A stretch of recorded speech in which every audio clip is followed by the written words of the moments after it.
সনাতন ধর্মের তিনটা প্রস্থান, আইমা গুলা বাপ গুলা, সনাতন ধর্মের তিনটা প্রস্থান।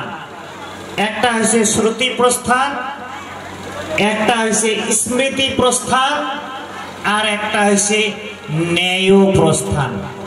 বৈদিক কালত, প্রাচীন কালত এই তিনটা প্রস্থান চলছিল। যখন ভাগবত উদয় হয় নাই, ভাগবত লেখা হয় নাই, তখন ভাগবত আসে নাই পৃথিবীতে, তিনটা প্রস্থান মতে চলছিল। শ্রুতি প্রস্থান মানে কি? বেদ, বেদ অধ্যয়ন হয়েছিল, উপনিষদ অধ্যয়ন হয়েছিল, ব্রহ্মবিদ্যা, আত্মবিদ্যা, রহস্যবিদ্যার আলোচনা হয়েছে সন্ন্যাস আশ্রম অথবা বানপ্রস্থ আশ্রম। আবার ব্যাসদেব যখন দাপর যুগত আবির্ভাব হল, এই শ্রুতি বেদ আগত মুখে মুখে চলে আসছিল। গুরুয়ে শিষ্যক কইছিল, শিষ্যের শিষ্যক কইছিল, মুখে মুখে মন্ত্রগুলো চলে আসছিল। ব্যাসদেবে দেখিল, হায় রে, কলিযুগের মানুষ, কলিযুগ সমাগত মানুষগুলো এই মন্ত্রগুলো মনত রাখির পাবার নয়। যদি লিখিত রূপ না দেওয়া হয়, এলে হারিয়া যাইবে। তখন ব্যাসদেবে সমস্ত ঋষিমুনিগুলা যেগুলা মন্ত্র দর্শন করছিল, যেমন ঋগ্বেদের প্রথম মন্ডলের প্রথম সূক্তের প্রথম মন্ত্রটা হলো অগ্নি দেবতার মন্ত্র।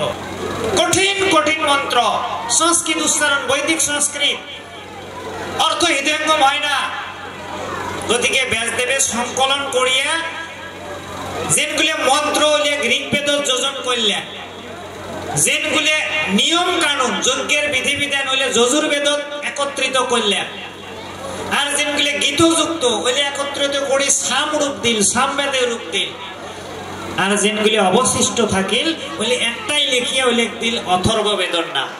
তার মানে ঋগ্বেদ, সামবেদ, যজুর্বেদ আর অথর্ববেদ।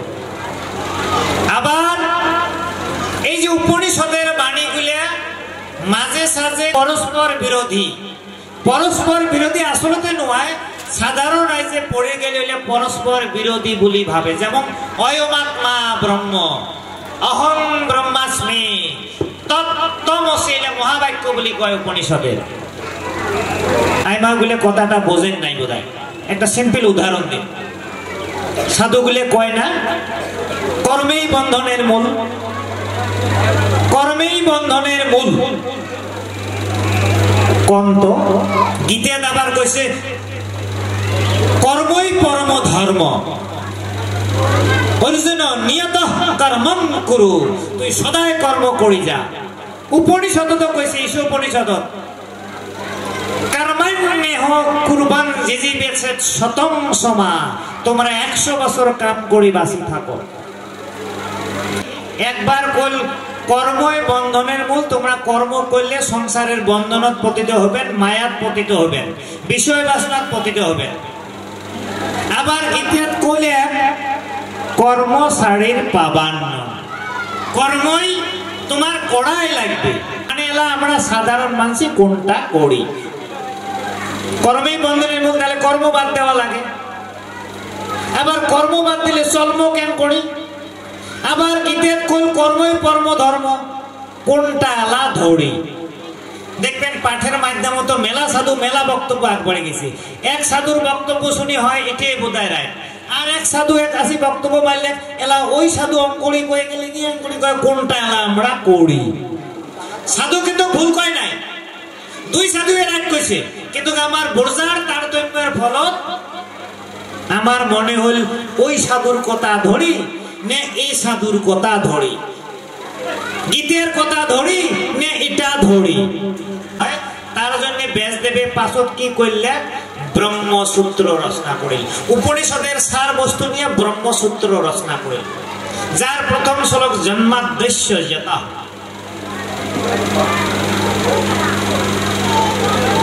চারটে পাঠ। আবার কি করলেন ব্যাসদেবে চার বেদ প্রণয়ন করলেন, ঋগ্বেদ পড়াইন কলিযুগের একজন শিষ্য আছিল, নাম পৈল ঋষি। পৈল ঋষি ঋগ্বেদ পড়ায়, সুমন্ত ঋষি অথর্ববেদ পড়ায়।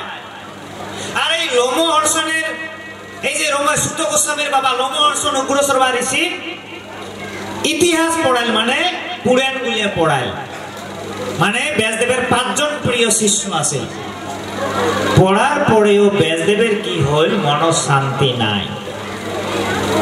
ব্যাসদেবের চিন্তা পড়ে গেল। হরে কৃষ্ণ।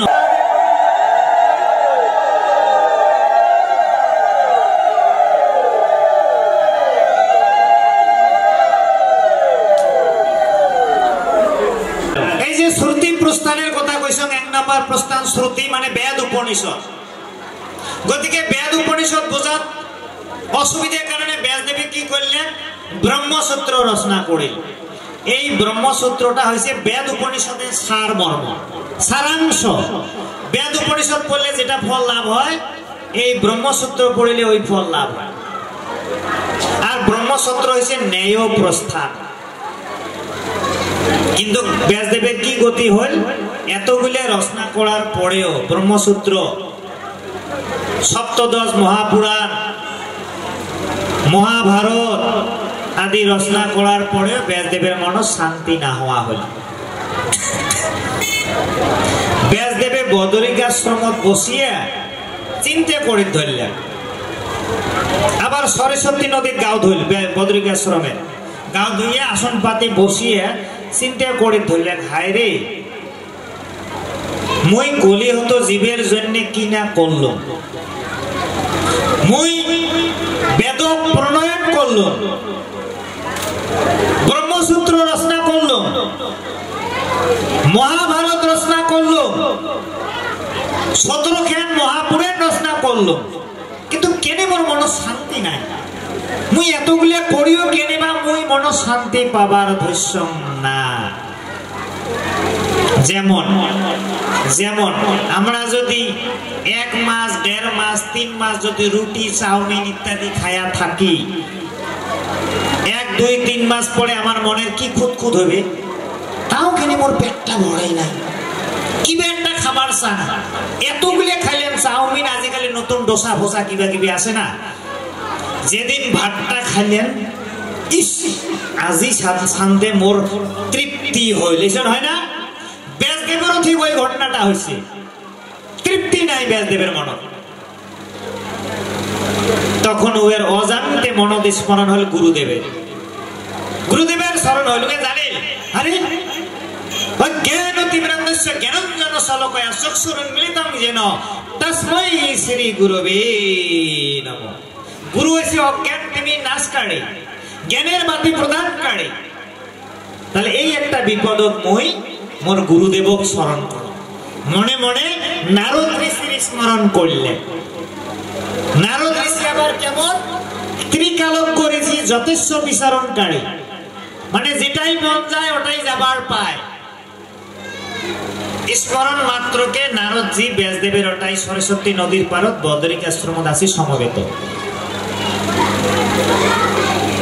ব্যাসদেবে নারদক দেখি প্রণাম করিল, গুরু পূজা ইত্যাদি করলেন, গোসাই এলা নারদে ব্যাসদেব কওয়া ধরলেন, ব্যাস তোর মন এত বিষণ্ণ কেন, কারণটা না কি, তোর কি হয়েছে? ব্যাসদেবে তখন দুঃখ করি কবার ধরলেন, গুরুদেব সেই জন্য তো মই আপনাকে স্মরণ করছ, মই বোধহয় মহা ভুল করছ, মই কলি হতো জীবের জন্য কি না করম নাই, মই যাতে বেদের মন্ত্রগুলি কাম ভুলি না যায় সেই জন্য লিখিত রূপ দিয়ে ঋক, যজুর, সাম, অথর্ব করলো। মই ব্রহ্মবাদীগুলির জন্য ব্রহ্মসূত্র রচনা করলো, মই সপ্তাদশ পুরাণ রচনা করলো, মহাভারত রচনা করলো, কিন্তু তথাপিও গুরুদেব কেনিবা মই মন শান্তি পাবার ধৈর্য না, কেনিবা মনটা মোর অশান্তি, কি হয়েছে মই ধরির পাবার ধৈর্য না। গতিকে তোমরা মোর গুরুদেব মোক মার্গদর্শন করো। গুরুর শরণাপন্ন হল। হরে কৃষ্ণ। এইবার নারদজি হরে কৃষ্ণ ব্যাসদেবের মনের সমস্ত ঘটনাটা হৃদয়ঙ্গম করে কবার ধরলেন। ব্যাস সস্যাহায় তুই তো সগি করলু, কিন্তু গেলে দিয়ে কলিহত জীবের কি মঙ্গল হবে?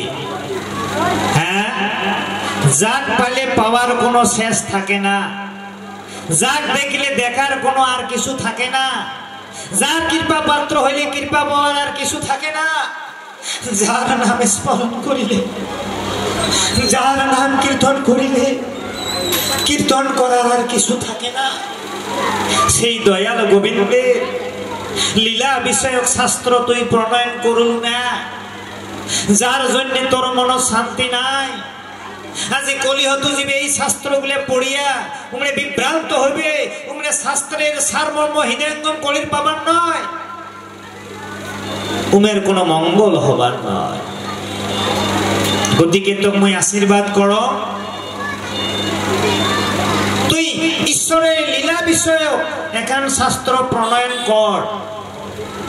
মুই মোর বাবা ব্রহ্মদেবত থাকি চতুর্শ্লোকী ভাগবত পাইছ। মোর বাবা ব্রহ্মদেবে ওই শ্লোক কোটাই থাকি পাইছে, স্বয়ং নারায়ণত থাকি পাইছে।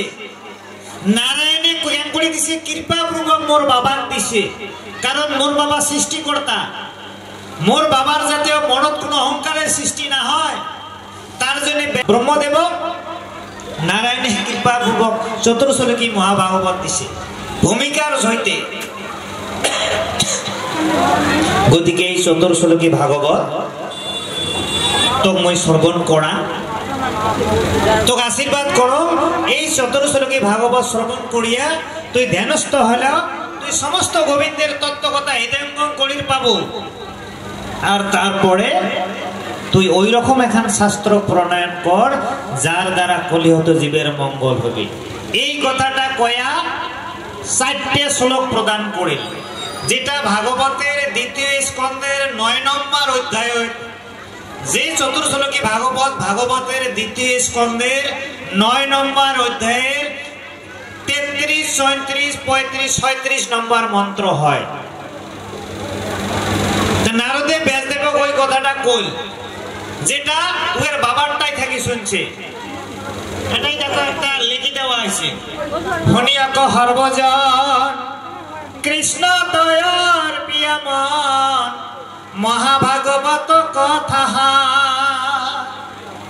ইসে পুরাণ সূর্য ভকতির প্রকাশক ও সমস্ত বেদর হারধার ও নাহি যার সিটা সাল নাসিলে কই এত কাল ও স্বর্গমত্ত পাতাল মধ্য ও কৃষ্ণর কৃপা তো পাশে অর্ধেক বয়খ গইলে পাইলা ব্রহ্মা পাত্ম কল্প।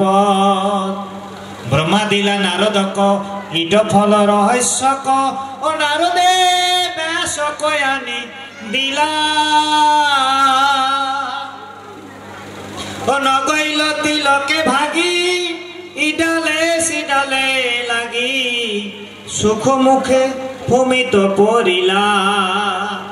শঙ্কর দেবে দশমত এখান শাস্ত্র প্রণয়ন করেছে। দশম, এই দশমত ভাগবত কেন করি গোলক বৃন্দাবন থাকি ধরাধামত আসিল, এই পয়ারটারে ব্যাখ্যা করেছে।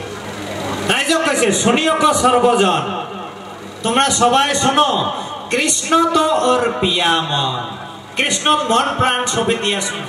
কি ভাগবত কথা সার, এই ভাগবত কথা কেন শুনবেন? ইসে পুরাণ সূর্য ভকতির প্রকাশক, এই ভাগবত সূর্য তুল্য। আইমা বলে রাতি হইলে সূর্য থাকে, আন্ধার। আচ্ছা ঘুটঘুটে আন্ধারত মাইনসক দেখা বাদ দেও, নিজের গাঁয়ে দেখা না যায়, হয় না? আবার যখন সকালে দকমকু করে পূব পাকে সূর্যটা উদয় হয়, মনের পৃথিবীর যেটা আন্ধার আছে এই আন্ধার না হয় ঝকঝকা হয়ে যায়, পৃথিবীর প্রতিটা বস্তুকে আমরা দেখির সমর্থ হই। মাও গুলিয়া, খুড়ি গুলিয়া, পিছে জেঠাই, বাপ খুড়ে জেঠো গুলিয়া। এ কেন আমার দেহ পৃথিবী।